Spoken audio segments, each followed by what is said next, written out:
Run now. I was awakened by my husband's shout. Groggily rising from bed, I hurriedly looked around, wondering if there was a fire, but everything was quiet. What's going on? Turning around, I saw that my husband, who had shouted, was still in a dream.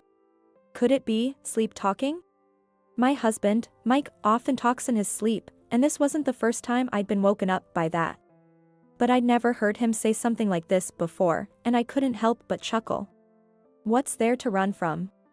Then, as if responding to my words, my husband said something startling, making me tremble.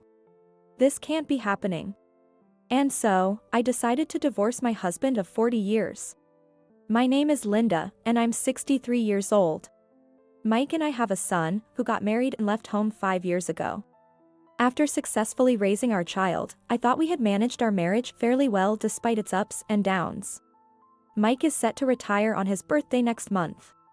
Back in our 50s, he used to laugh and say things like, "After I retire, let's head to the deep countryside and maybe take up farming or indulge in skiing all winter long. Or, doing a complete tour of the US in an RV sounds great." But as retirement approached, those conversations just faded away. I wasn't seriously considering a skiing spree at our age, but I hoped we could travel together while we still had our health. So, to celebrate my husband's retirement, I was looking online for a stay at a luxury hotel that we wouldn't normally consider. But then, run now. His sleep talk and the shocking words he uttered in response to me were unbelievable.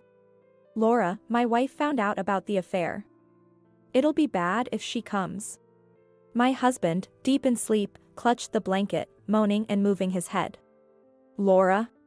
Hearing that name made me shake with anger. If this continues, our plan will be ruined. His sleep talking continued.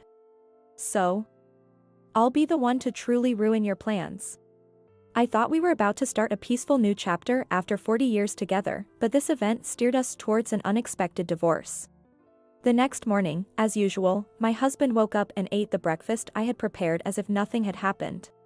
Your sleep talking was worse than usual last night. Really? Maybe I'm just stressed with all the handovers and stuff at work.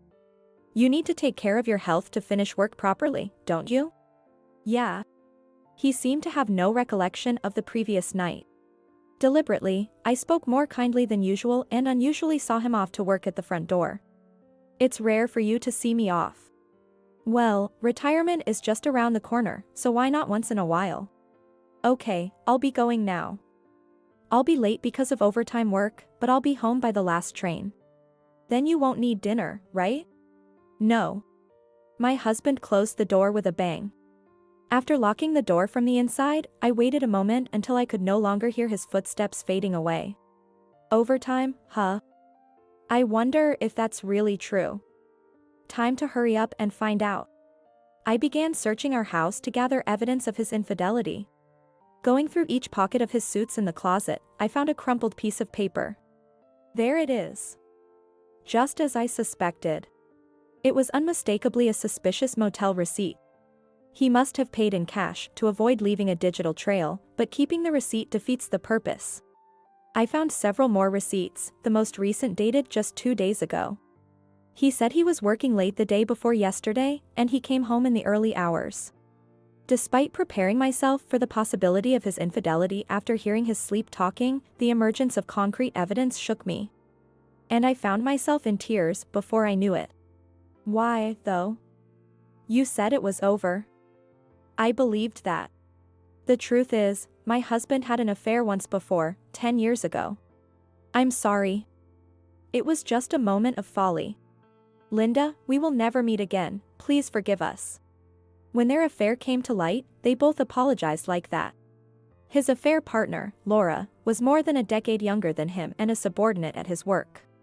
Apparently, he began consoling Laura over her struggles as a divorced single mother, and one thing led to another. It was discovered when my sister happened to see them arm in arm, disappearing into a motel district. Soon after, I heard that Laura had quit her job and moved back to her hometown, and I believed their relationship had ended. Of course, there was a rut in the back of my mind. But at the time, our son was a senior in college, busy with job hunting.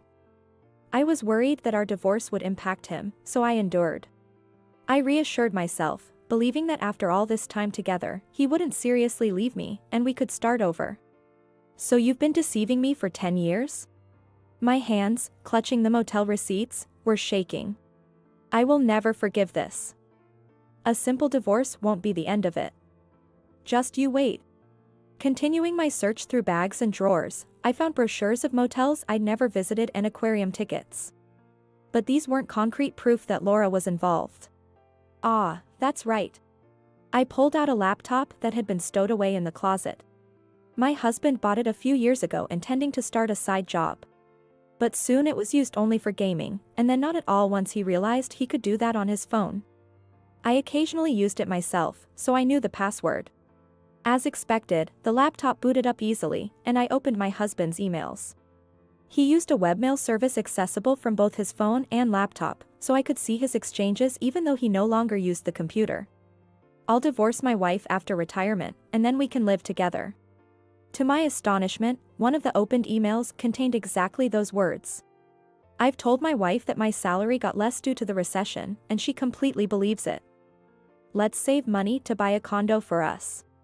My husband works for a major corporation, and a few years ago, he happily mentioned, "It looks like I'll be getting better salary during 5 years till retirement." I recalled how he suddenly started saying something different recently.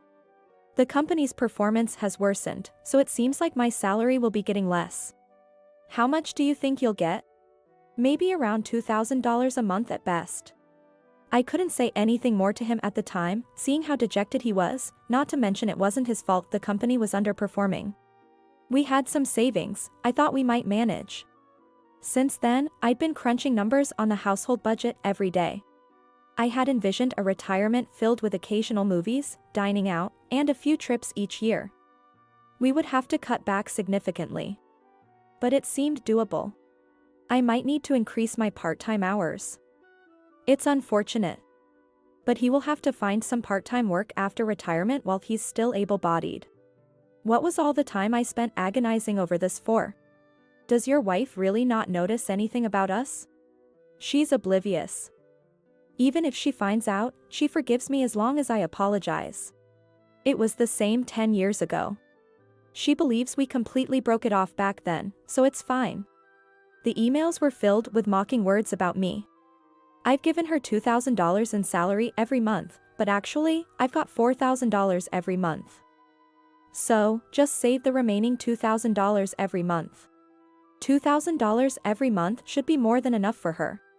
I'll tell her the divorce on my retirement day. Then, we can start our new life in the condo we bought yesterday. Seeing the heart symbols in the emails of my soon-to-be 65-year-old husband made me feel nauseous. A condo bought yesterday? When I checked my husband's bank account online, I saw a transfer of $50,000 to a real estate agent on the date mentioned in the email, leaving almost nothing in the account. So, their love nest is already set up? Disgusting. My anger gradually turned into emptiness, and I became more clear-headed. I'll grant them their wish for a divorce, and I'll do it in a way that's as advantageous to me as possible. I continued searching online for information about divorce.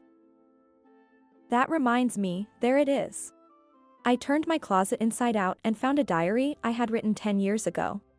Flipping through the pages, I found a piece of paper I had tucked into the date the affair was discovered.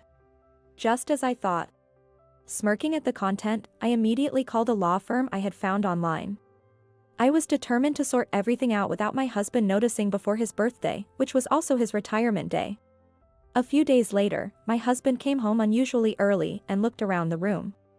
Things seemed to have decreased a lot recently. I threw away a lot of unnecessary stuff. You know, it's the trend these days. I had already decided on a place to move after the divorce and was slowly moving my things there. Worried that he might have noticed, I realized he no longer seemed interested in me or what I was doing. Hey, my mom wants to rebuild her house. So, I decided we should use our savings to help her out. What? Of course, I've already given all my savings to her. It's not enough, so we have no choice. But what about our future? You're working part-time, so it's fine. But that will almost deplete our savings. Don't worry. I will also work part-time after retirement. He was probably trying to reduce our joint assets to minimize the amount he'd have to give me. I never imagined he'd resort to such underhanded tactics. That's a shame. I was planning a luxurious hotel trip to celebrate your retirement, just the two of us. Huh? Forget about that. Why? Ah, no, it's pointless to go on a trip with you now. I didn't miss the brief look of annoyance on his face. Of course. He wouldn't plan a trip with someone he's planning to divorce on his retirement day. I had thought about an all-around America trip or skiing, just the two of us after retirement. You used to talk about it, remember? Saying this brightly on purpose made him even more irritable. We can't afford luxuries on a trip while making my mom and others hold back. I didn't say that. I was just hoping we could spend a relaxed and friendly time together after retirement. Mike sat silently, his face sour as if he had bitten into a bitter bug.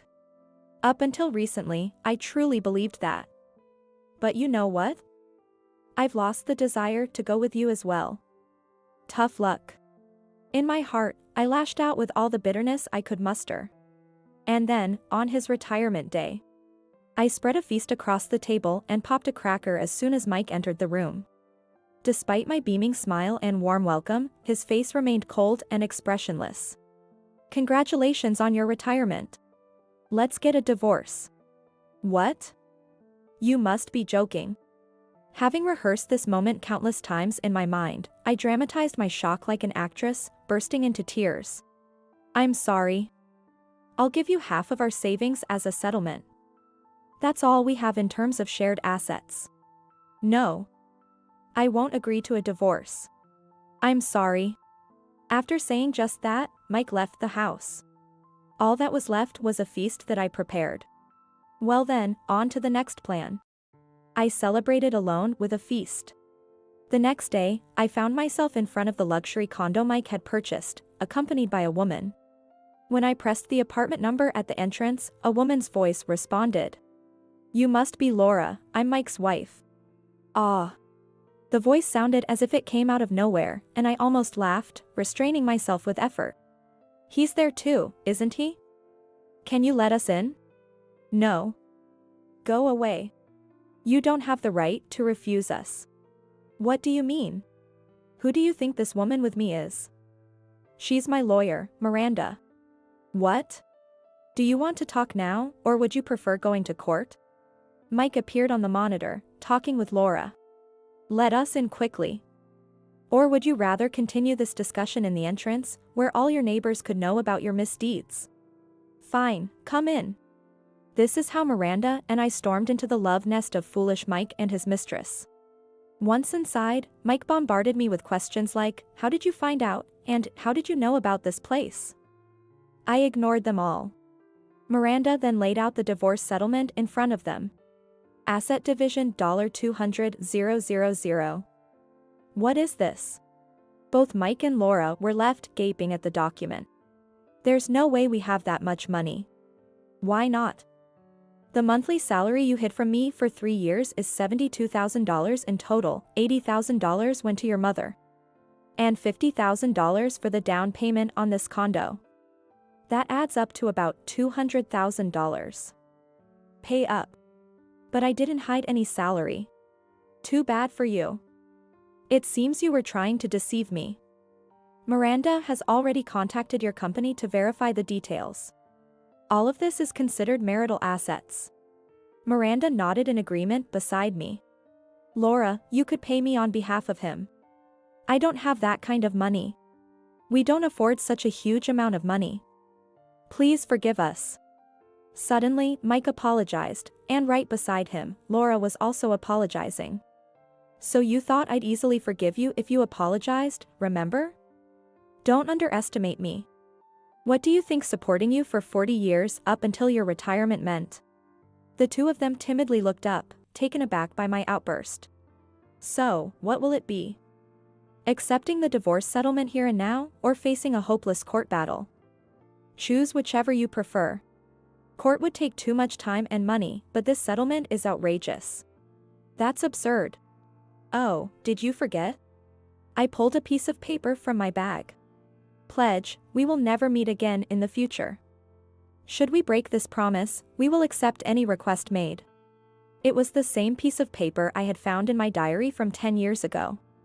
During the first affair scandal, I impulsively made it and had both of them sign it. It says right here you'd do anything. This is invalid now. That's right. Then, let's go to court. That's right, you haven't received your salary for the last month yet, have you? If we're going to court, I'll make sure to inform your company so they don't let you misuse the funds. After a moment of silence, Mike looked up and muttered, "All right. Good. Then sign here. But paying $200,000 is outrageous. Even I know that much. $5,000 a year for 40 years of support. Do you really think that's too much?" I didn't want to quantify our 40 years of marriage in terms of money. But I figured he wouldn't understand without me putting it that way.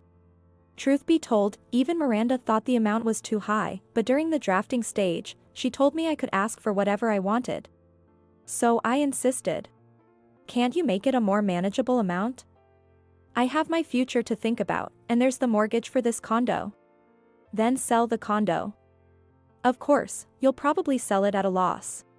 "That's what I'm saying. So, understand my position. Don't start playing the sympathy card now. All I understand is that you two will have a miserably tight budget from now on." After stating my piece, I left the rest to Miranda and exited. In the end, I got $100,000 for the shared assets. Still, unable to afford the mortgage, they were forced to put the condo on the market, only to find it wouldn't sell for the desired amount, leading to substantial debt. Reluctantly, my ex-husband started doing day labor, and Laura began working in a bar at night, constantly fighting over their financial woes. I never thought I'd be living alone at this age, but I've found the freedom to use my time as I please quite enjoyable. Lately, I've become fond of traveling alone, and I'm currently planning a trip abroad. I'm looking forward to enjoying the rest of my life.